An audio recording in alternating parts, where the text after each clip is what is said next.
அஸ்ஸலாமு அலைக்கும் வரஹ்மத்துல்லாஹி வபரகாத்து. அன்பிற்கினிய சகோதர சகோதரிகளே, இன்றைக்கு வளர்ந்து வரக்கூடிய இந்த உலகத்தில் பல்வேறுபட்ட பிரச்சனைகள் நாள்தோறும் நடந்து கொண்டிருப்பதை நாம் பார்க்கிறோம். இதில் மிக முக்கியமான பிரச்சனையாக மாணவர்கள் சந்திக்கக்கூடிய பிரச்சனை இதில் இடம்பெறுகிறது. குறிப்பாக படிக்கும் பருவத்தில் உள்ள மாணவர்கள், வாலிபர்கள் போதைக்கு அடிமையாகும் பிரச்சனை இன்றைக்கு பலராலும் பேசப்பட்டு கொண்டிருக்கிறது.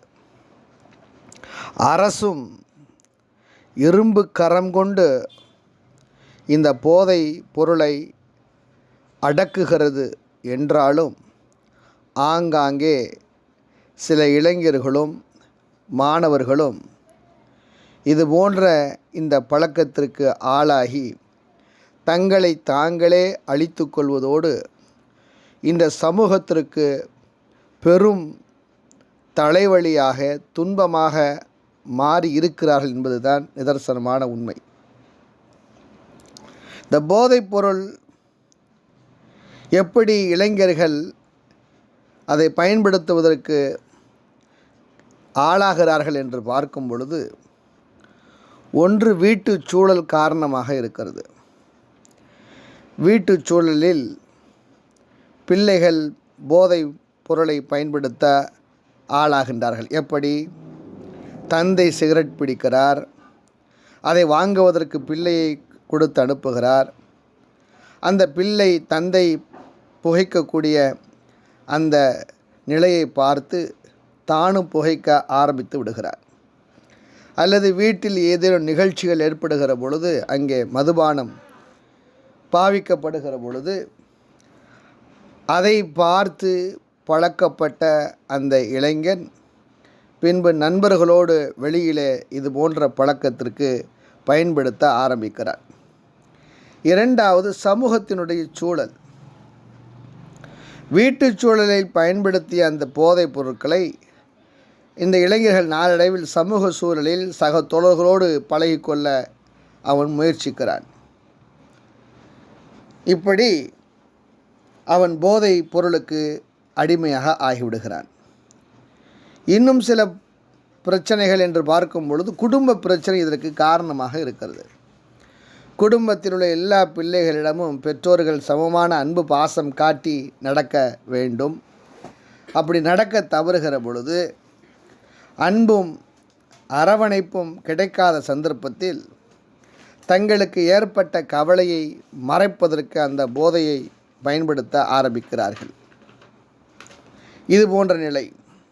அல்லது தற்காலத்தில் நடந்து வரக்கூடிய போட்டி சூழலுக்கு அதை முகம் கொடுத்து அதை சந்திக்க முடியாத நிலைமையில் அவர்கள் இது போன்ற போதை பழக்கத்துக்கு ஆட்பட்டு விடுகிறார்கள்.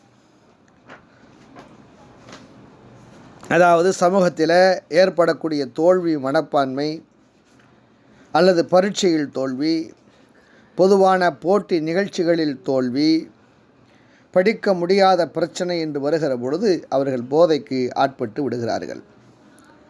அடுத்து மீடியாவினுடைய தாக்கம். மீடியா இன்றைக்கு பார்க்கிறோம். காதல் தோல்வியாக இருக்கட்டும், குடும்ப தகராறு, வாழ்வில் தோல்வி, வேலையின்மை, விரக்தி, நண்பர்களுக்கு இடையான உறவில் விரிசல் போன்ற காட்சிகளில் கதாநாயகன் அல்லது நாடகத்தில் நடிக்கக்கூடிய நிலைப்பாடுகளை சிகரெட் புகைக்கக்கூடிய ஒரு சூழலை பார்க்கிற பொழுது, போதை பழக்க வழக்கங்களை அவர்கள் பயன்படுத்துகிற அந்த நிகழ்ச்சியை பார்க்கும் பொழுது தானும் இது போன்ற போதைப் பொருளை பயன்படுத்த அவர்கள் ஆரம்பமாகி விடுகிறார்கள். அருமை சகோதர சகோதரிகளே, இதுதான் இந்த நிலைதான் போதைப் பொருள் மாணவர்களோ இளைஞர்கள் பயன்படுத்துவதற்கு அது காரணமாக அமைகிறது. இது மிகப்பெரிய ஒரு பிரச்சனை. இந்த பிரச்சனை பரவுகிற பொழுது மிகப்பெரிய சமூகத்தில் பாதிப்புகளும் துன்பங்களும் துயரங்களும், இன்னும் சொல்லப்போனால் கொலைகளும் திருட்டுகளும் அது சர்வசாதாரணமாக நடக்க ஆரம்பித்துவிடும். இறைவன் பாதுகாக்க வேண்டும். அதனால்தான் போதைப் பொருளை பயன்படுத்துவதை இஸ்லாமிய மார்க்கம் ஹராமாக ஆக்கியிருக்கிறது. ஒவ்வொரு போதை ஊட்டக்கூடிய அனைத்தும் ஹராமாக ஆக்கியிருக்கிறது. மிக எச்சரிக்கையோடு இருக்க வேண்டும். எந்த சூழ்நிலையிலேயும் இந்த போதைப் பொருளை பயன்படுத்தக்கூடியவர்களாக மாணவர்களும் இளைஞர்களும் ஆளாகிவிடக்கூடாது. உங்களை நம்பி இந்த சமூகம் இருக்கிறது. இளைஞர்கள்தான் இந்த நாட்டின் முதுகெலும்புகள். அவர்களும் மாணவர்களும் இந்த போதை பழக்கத்தை அதன் பக்கம் கூட சென்றுவிடக்கூடாது. அதை பயன்படுத்தக்கூடாது.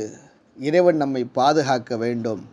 நல்ல குணங்களுக்கு உடையவர்களாக நாம் இருக்க வேண்டுமே தவிர எந்த விதமான கெட்ட குணங்களோ கெட்ட சிந்தனைகளோ நம்மில் வந்துவிடக்கூடாது. இறைவன் நம் அனைவருக்கும் நேர்வழி காட்டுவானாக. அஸ்ஸலாமு அலைக்கும் வரஹ்மத்துல்லாஹி வபரகாத்துஹு.